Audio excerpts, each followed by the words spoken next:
पिछले क्लास में हमने आपको metallurgical detail of iron and copper के बारे में बताया था। आज हम लोग जिंक और एल्युमिनियम का मेटलर्जी का डिटेल पढ़ेंगे। कैसे हम लोग जिंक का एक्सट्रैक्शन करेंगे एंड कैसे हम लोग एल्युमिनियम का एक्सट्रैक्शन करेंगे। ठीक है, तो सबसे पहले हम लोग एक्सट्रैक्शन ऑफ जिंक पढ़ लेते हैं, जो कि आसान है और छोटा सा पोर्शन है। एक्सट्रैक्शन ऑफ जिंक की बात करते हैं और इसका जो यूज किया जाता है मेनली वो ZnCO3, ठीक है, और ZnS यूज किया जाता है, जिंक ब्लेंड इसको बोलते हैं।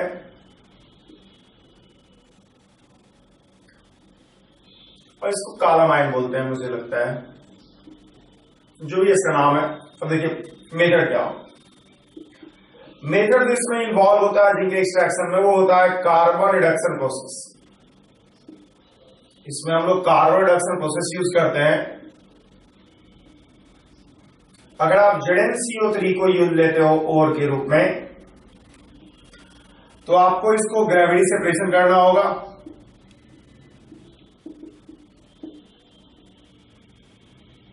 अगर ZnCO3 को लेते हो ओर के रूप में, तो आपको ग्रेविटी सेपरेशन करना होगा।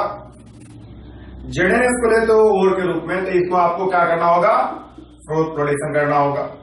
तो डिपेंडिंग अपॉन किस तरह का आप ओर ले रहे हो, उस अनुसार से आपको प्रोसेस ऑफ कंसंट्रेशन अप्लाई करना होता है, ZnCO3 और ZnS।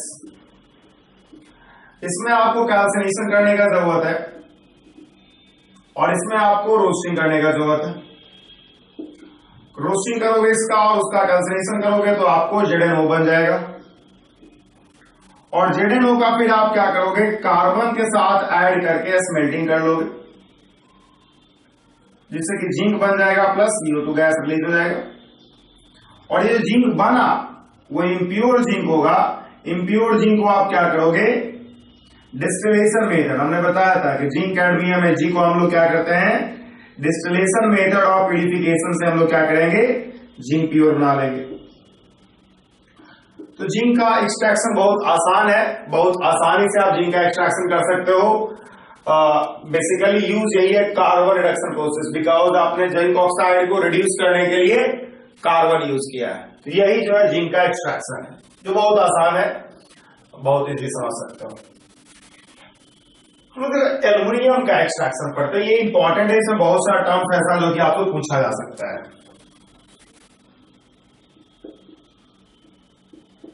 Extraction of aluminium done from bauxite ore. Bauxite ore जो कि होता है Al2O3 2H2O और से किया जाता है। ठीक है, सबसे पहले बात यह है इसमें कि हम लोग प्रोसेस जो यूज करते हैं वो इलेक्ट्रोमेटलर्जी यूज करते हैं, लेकिन इलेक्ट्रोमेटलर्जी के पहले आपको बॉक्साइट ओर को प्यूरिफाई करना होगा। और प्यूरिफाई करने के लिए हम लोग यहां लीचिंग प्रोसेस यूज करते हैं। हमने आपको जनरल प्रोसेस में बताया था, लीचिंग एक ऐसा प्यूरिफिकेशन ऑफ ओर का मेथड है जो केमिकल नेचर में बेस्ड होता है। बाकी जो भी प्रोसेस था, ग्रेविटी सेपरेशन, मैग्नेटिक सेपरेशन, फ्लोरेशन, ये सब फिजिकल प्रॉपर्टीज के आधार पे था, लेकिन ये जो है केमिकल प्रॉपर्टीज के आधार पे इसका हम लोग करेंगे। ठीक है, done from bauxite ore by electrometallurgy. ठीक है, इलेक्ट्रोमेटलर्जी से करेंगे, तो खैर बाद में हम लोग इलेक्ट्रोमेटलर्जी पढ़ेंगे। First of all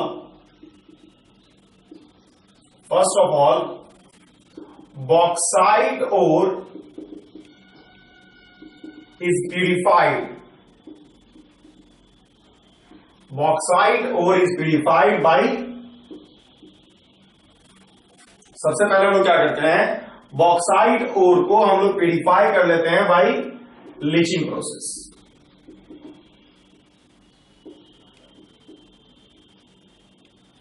leaching process से हम लोग क्या करते हैं, बॉक्साइट ओर को प्यूरिफाई कर लेते हैं। अब the process employed in leaching depends on the type of impurities the type of impurities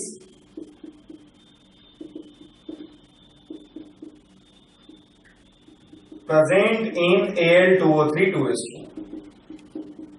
bauxite. Impurity जो प्रेजेंट होता है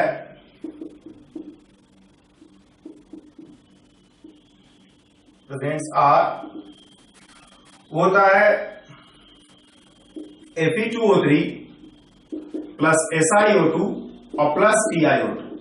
ये तीन तरह का इम्प्योरिटीज है जो कि बॉक्साइट ओर में पाया जाता है। ठीक है, अब देखिए जो there are three process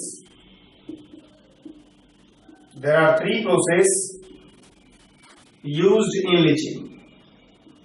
leaching में तीन प्रोसेस यूज होता है। जैसे पहला होता है हॉल्स मेथड। हॉल्स मेथड तब अप्लीकेबल होता है जब सभी इंप्योरिटीज सिग्निफिकेंट अमाउंट में हो। Fe2O3, SiO2 और TiO2 सभी जो है सिग्निफिकेंट अमाउंट में हो। ठीक है, तो this method is applicable, this method is used when all impurities are present. तीनों का तीनों इंप्योरिटीज अगर प्रेजेंट होगा तब इस मेथड को यूज करेंगे। करते क्या है इसमें हम लोग, ओर को हम लोग क्या करते हैं Na2CO3 के साथ फ्यूज्ड एंड हाइड्रोलाइज करते हैं। जो फ्यूज और हाइड्रोलाइज करोगे तो आपको बनेगा एक रेसिड्यू जिसका कि आपको कोई काम नहीं है, रेसिड्यू डाल दोगे, और आपको बनेगा एक सॉल्यूशन जो कि NaLO2 का होगा। अब क्या करोगे आप, NaLO2 पे वाटर डालोगे, और वाटर जब डालोगे तो फिर आपको फिर क्या बनेगा, फिर आपको बनेगा AlOH का होल 3 का रेसिड्यू बनेगा और NaOH का सॉल्यूशन बनेगा। तो आपको सॉल्यूशन से कोई मतलब नहीं, रेसिड्यू को दे दो। अब इस रेसिड्यू को अगर आप 1200 से 1400 डिग्री सेल्सियस पे गर्म करते हो तो आपको Al2O3 प्योर बन जाएगा। आपको Al2O3 जो होगा यहां पर प्योर बन जाएगा। तो पॉइंट यही है कि आपने NaLO2 को Al2O3 बना लिया, प्योर Al2O3 बना लिया। ठीक है, अब देखिए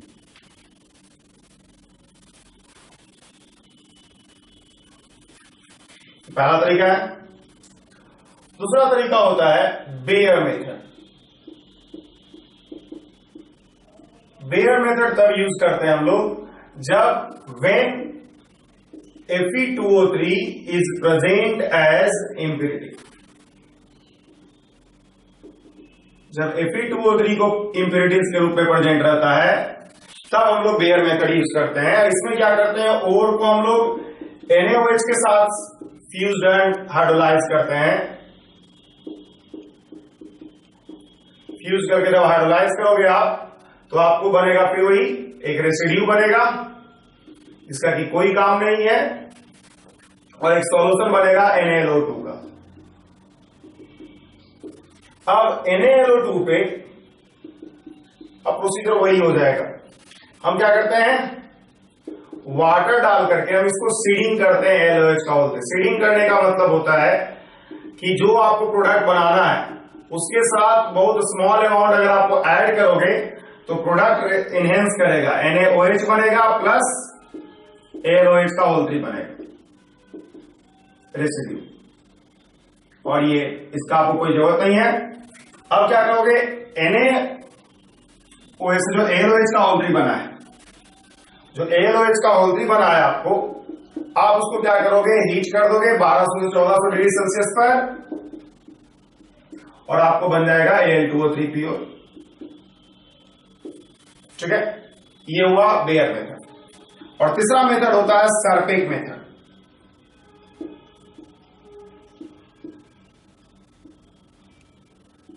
ये क्या होता है, when SiO2 silica is present as main impurity.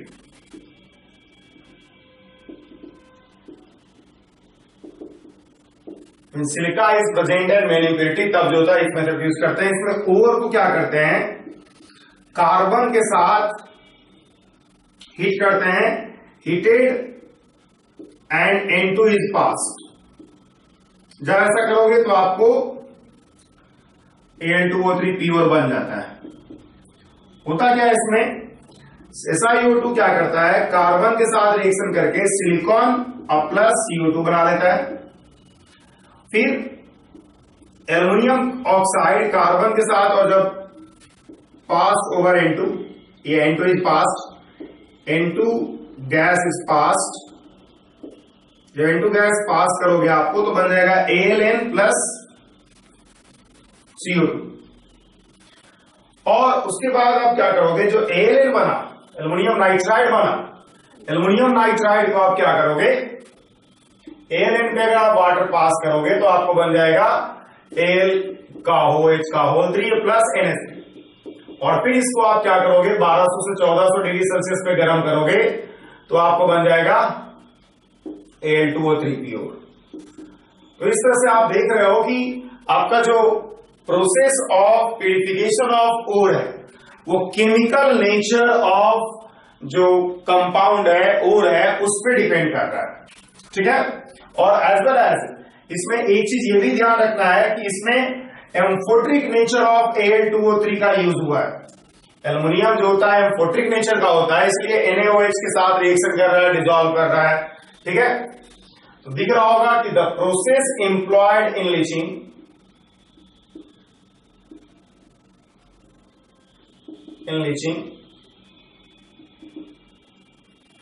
The process employed in leaching क्या करता है, the process employed in leaching, जो प्रोसेस एम्प्लॉयड इन लीचिंग है, depends on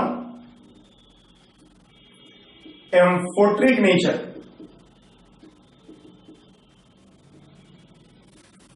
off aluminium oxide. Aluminium oxide का एम्फोट्रिक नेचर पर depend करता है जो लीचिंग प्रोसेस यूज कर रहे हैं हम लोग। ठीक है। जो लीचिंग जो प्रोसेस एम्प्लॉय कर रहे हैं वो लीचिंग का जो प्रोसेस है वो amphoteric nature of aluminium oxide पर डिपेंड कर रहा है। ठीक है। एज वेल एज यहां पर लिखे थे, as well as on the type of impurities.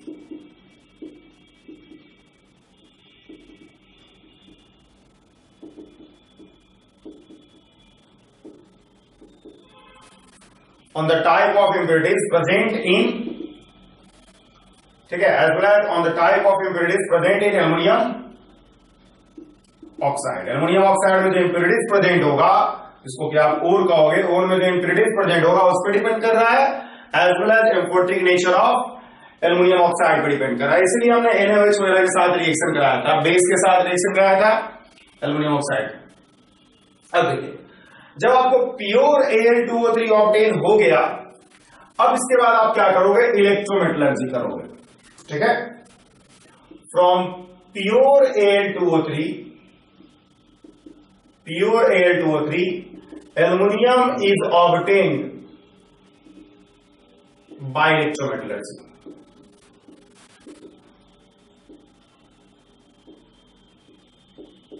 The main difficulties होगा, the main difficulty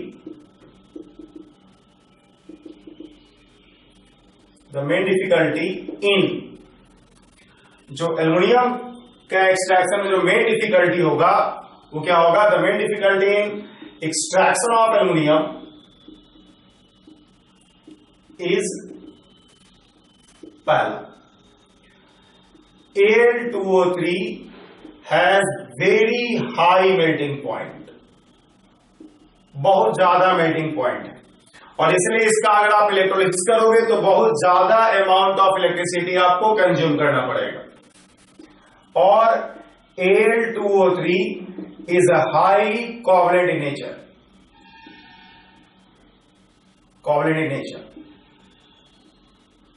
ठीक है, बहुत ज्यादा कोवलेंट नेचर का होगा।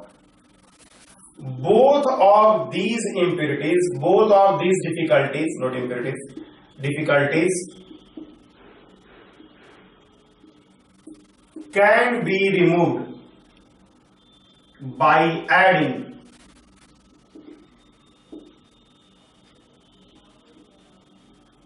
large amount of flux as Na3LF6, इसको क्या हम लोग क्रायोलाइट कहते हैं, एंड CF फ्लूरोस्पार कहते हैं, फ्लूरोस्पार कहते हैं। ये बहुत लार्ज अमाउंट में आपको ऐड करना होगा, अबाउट 80%, अबाउट हम लिख देते हैं अबाउट 80%। ठीक है, the mixture is electrolysed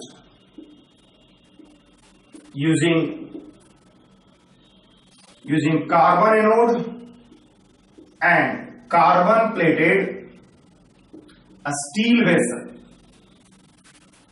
carbon plated की बजाय लिखते हैं carbon coated steel vessel as cathode. ठीक है, होगा क्या, एक स्टील वेसल लिया जाएगा जिसका इनर वॉल को कार्बन से पेंट कर दिया जाता है, इनर वॉल को कार्बन से पेंट कर दिया जाता है। ठीक है, यही कार्बन कोटिंग किया हुआ है। एनोड लिया जाएगा एक, इसको नेगेटिव प्लेट बना लिया जाता है, इसको पॉजिटिव बना लिया जाता है, और जो आपका ये है उस इलेक्ट्रोलाइट को, पूरे इलेक्ट्रोलाइट को कार्बन डस्ट, ये कार्बन डस्ट है जिससे कि भर दिया जाता है, और इसमें Al2O3 20% है, Na3LF6 60% है, और प्लस CF2 जो है 20% है। मतलब 80% तो प्लस ही है आपका, 20% आपका और है। ठीक है, द इलेक्ट्रोलाइट जो होगा, जो हमने बताया ऊपर में कि ये होगा प्लस वो होगा, electrolyte is covered with carbon dust to avoid oxidation of carbon rod. Oxidation of carbon rod जो है उसको एवॉइड करने के लिए, and to avoid loss of heat, to avoid loss of heat. Heat का जो लॉस हो रहा है उसको एवॉइड करने के लिए, उसको लिए आप कार्बन डस्ट से भर देते हो। जो रिएक्शन होता है इसमें, इलेक्ट्रोमेटलर्जी में जो रिएक्शन होता है वो ये होता है, reaction taking place in electrometallurgy,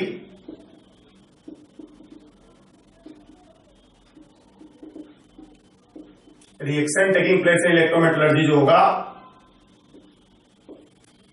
अब देखिएगा कौन ज्यादा आपको आइल नेचर का है। आपको जो Na3AlF6 लिया है आपने, उसको आप दो बार 3NaF और प्लस AlF3 में आप डिसोसिएट हो जाएगा। वो AlF3 क्या होगा फिर, Al3 प्लस और प्लस 3F माइनस में टूटेगा। अब क्या होगा, at iron cathode, iron cathode पे क्या होगा, हम पहले कार्बन एनोड पे रिएक्शन लिखते हैं। एट कार्बन एनोड क्या होगा, फ्लोरीन इवॉल्व होगा।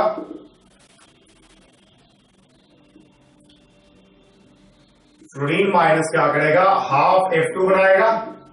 अगर हम 3 की बात करें, 3 और प्लस 3 इलेक्ट्रॉन रिलीज करेगा। एट अगर हम बात करें आयरन कैथोड, तो हम क्या करेंगे, इसको आयरन कैथोड को हम क्या करेंगे, Al3 प्लस 3 इलेक्ट्रॉन लेकर के एल्युमिनियम बनाएगा। ठीक है, कैथोड पे क्या हुआ, रिडक्शन हुआ, और एनोड पे क्या हुआ, ऑक्सीडेशन हुआ। गौर कीजिएगा, ये एल्युमिनियम तो प्रोड्यूस हुआ। अगर हम इस रिएक्शन में आपसे बोले क्या कंज्यूम हो रहा है, तो आपको लगेगा कि क्रायोलाइट कंज्यूम हो रहा है, Na3LF6 कंज्यूम हो रहा है। लेकिन नहीं, होगा क्या कि जो 3/2F2 प्रोड्यूस हुआ है एट एनोड, ऊपर हमने एनोड ही लिख दिया तो इसलिए नीचे हम एनोड लिख देते हैं, जो एनोड पे प्रोड्यूस हुआ है वो Al2O3 के साथ रिएक्शन करके फिर वापस 2AlF3 बना लेगा, और प्लस 3/2O2 बना लेगा। हाफ Al2O3 के साथ रिएक्शन कराते हैं हम इसको, हाफ Al2O3 के साथ रिएक्शन करके ये बना लेगा। तो अल्टीमेटली अगर आप गौर करोगे कि आपका कंज्यूम क्या होगा, तो कंज्यूम ये हुआ, कंज्यूम आपका ये हो रहा है, गौर कीजिएगा। ANF3 आपने एक को किया, ये क्या होगा, रीयूज हो जाएगा, ये जो हो गया रीयूज हो गया। अल्टीमेटली इवेंचुअली क्या हो रहा है आपको, eventually Al2O3 is consuming, Al2O3 consume हो रहा है, ना कि ALF3 कंज्यूम हो रहा है। बात समझ में आ रहा है आपको, जो है Al2O3 कंज्यूम हो रहा है, बिकॉज आपको दिख रहा होगा कि जो ALF3 बन रहा है वो इलेक्ट्रोलिसिस करके एल्युमिनियम और फ्लोरीन प्रोड्यूस कर रहा है, और जो फ्लोरीन है वो Al2O3 के साथ रिएक्शन करके फिर क्या कर रहा है, वापस से जितना मोल ALF3 कंज्यूम रिएक्शन में भाग ले रहा है, इलेक्ट्रोलिसिस कर रहा है, उतना ही मोल ALF3 प्रोड्यूस कर दे रहा है। तो अल्टीमेटली Al2O3 इज कंज्यूमिंग। अगर हम प्योर, जैसे कि हम इतना इलेक्ट्रोलाइट में क्या किए, फ्लक्स ऐड किए, जिससे कि ये प्रोसेस जो था वो इफिशियंट हो रहा था। अगर हम प्योर Al2O3 का इलेक्ट्रोलिसिस करेंगे तो बहुत कम इकोनॉमिकल होगा, बहुत ज्यादा खर्च हो जाएगा, बहुत ज्यादा पैसा खर्च होगा। और इसीलिए एल्युमिनियम जब शुरुआत में इसका डिस्कवर किया गया था, शुरुआत में इसका एक्सट्रैक्शन किया गया इसके ओर से, तो ये बहुत महंगा पड़ा था और बहुत महंगा मेटल माना था, बिकॉज इसका एक्सट्रैक्शन बहुत महंगा हुआ करता था। ठीक है, तो पॉइंट ये कि प्योर Al2O3 को is electrolysed, then only 20 to 25% extraction happen, electrolysis happen, which make extraction of aluminum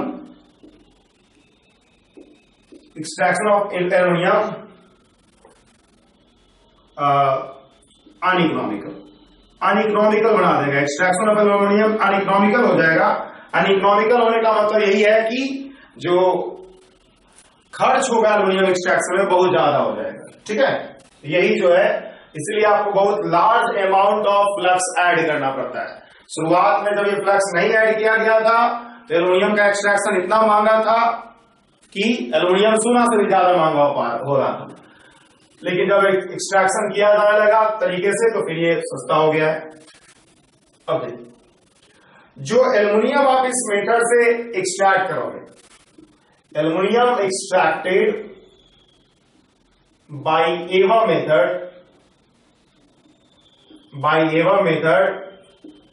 contains aluminium carbide as impurity.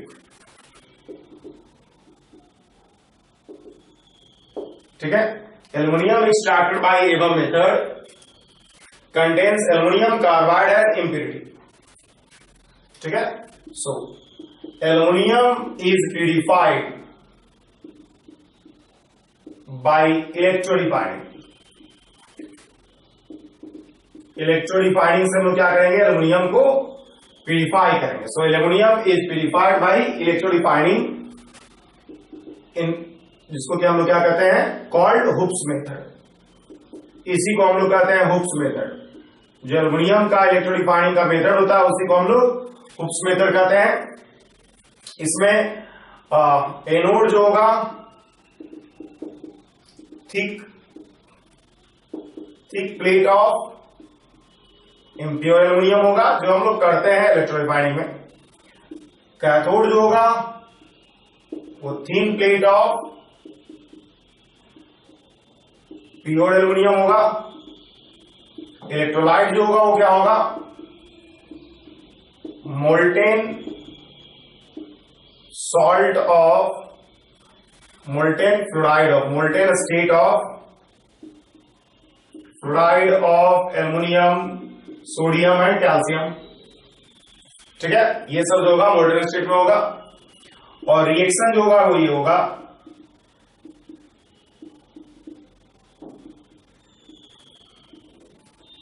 At anode क्या होगा, एल्युमिनियम जो इम्प्योर है वो ऑक्सीडाइज करके बना लेगा Al3 प्लस 3 इलेक्ट्रॉन, और उससे जो होगा इलेक्ट्रोलाइट में जाएगा। और एड कैथोड क्या होगा, एल्युमिनियम 3 प्लस 3 इलेक्ट्रॉन लेकर के प्योर एल्युमिनियम में डिपोजिट होता चला जाएगा। ठीक है, तो इस तरह से आप देखोगे कि एनोड धीरे धीरे पतला होता चला जाएगा और कैथोड पे बारी बारी से डिपोजिशन होता चला जाएगा, जैसा कि हम लोग इलेक्ट्रोरिफाइनिंग में पहले भी कॉपर के लिए कर चुके हैं। ठीक है, यही जो है प्रोसेस ऑफ मेटलर्जी है फॉर एल्युमिनियम। एल्युमिनियम बहुत ज्यादा, एल्युमिनियम का एक्सट्रैक्शन बहुत ज्यादा इंपॉर्टेंट है। इसमें आप देखोगे पहले कंसंट्रेशन ऑफ ओर में 3 मेथड यूज होता है, Hall's method, Bayer method and sulphate method. उसके बाद हम लोग ये सब लीचिंग प्रोसेस का स्टेप है। उसके बाद हम लोग इलेक्ट्रोमेटलर्जी करवाते हैं, बहुत लार्ज अमाउंट ऑफ क्रायोलाइट डाल करके। क्रायोलाइट इलेक्ट्रोमेटलर्जी में भाग लेता है, लेकिन जो फ्लोरीन प्रोड्यूस होता है फिर Al2O3 के साथ रिएक्शन करके Al3 बना लेता है, मतलब इवेंचुअली Al2O3 कंज्यूम हो रहा है। इलेक्ट्रोलिसिस Al3 कर रहा है, कंज्यूम Al2O3 हो रहा है। किस तरह से हमने आपको बताया। और फिर जो एल्युमिनियम प्रोड्यूस हो रहा है इलेक्ट्रोमेटलर्जी में वो इम्प्योर रहेगा, बिकॉज उसमें एल्युमिनियम कार्बाइड होगा प्रेजेंट। एल्युमिनियम कार्बाइड को हम लोग प्यूरिफाई करने के लिए, एल्युमिनियम जो बना है उसको प्यूरिफाई करने के लिए हम लोग हुक्स मेथड यूज करेंगे, जो कि जिसका डिटेल सिंपल सा है, जो इलेक्ट्रोरिफाइनिंग का ही मेथड है। ठीक है, इस तरह से हम लोग इलेक्ट्रोमेटलर्जी के चैप्टर को इस तरह से हम लोग मेटलर्जी के चैप्टर को फिनिश करते हैं। ठीक है।